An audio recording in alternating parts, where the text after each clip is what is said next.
IPS परीक्षेमध्ये doctor Tejas यांना घवघवीत यश मिळालेलं आहे। आई वडील डॉक्टर असताना सुद्धा तेजस यांनी वेगळी वाट निवडली आणि दुसऱ्याच प्रयत्नामध्ये त्यांनी या IPS अधिकारी होत आकाशाला गवसणी घातली। त्यांच्या या कामगिरीचं कौतुक होतंय।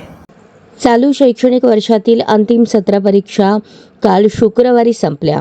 त्यानंतर 26 एप्रिलपासून विद्यार्थ्यांना उन्हाळ्याच्या सुट्ट्या लागणार आहेत, पण शिक्षकांना 5 मे पर्यंत शाळेत यावेच लागणार आहे। रमजान ईद आणि वेळ अमावस्येची सुट्टी कामाच्या दिवशी घेतल्याने शिक्षकांची उन्हाळ्याची सुट्टी 2 दिवस लांबणार आहे।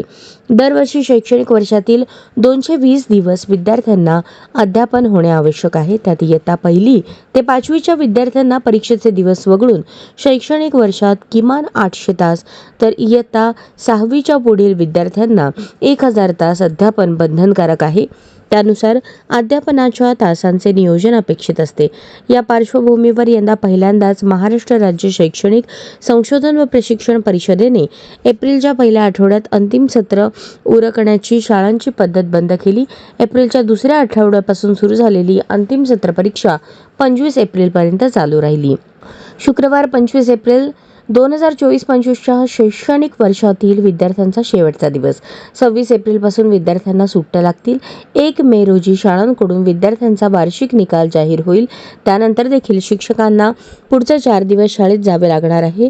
दरम्यान पटसंख्या कमी होत असल्याने अनेक शिक्षकांवर अतिरिक्त होण्याची टांगती तलवार असल्याने पुढील शैक्षणिक वर्ष सुरू होण्यापूर्वी शिक्षकांना पटसंख्या वाढीसाठी देखील प्रयत्न करावे लागणार आहेत।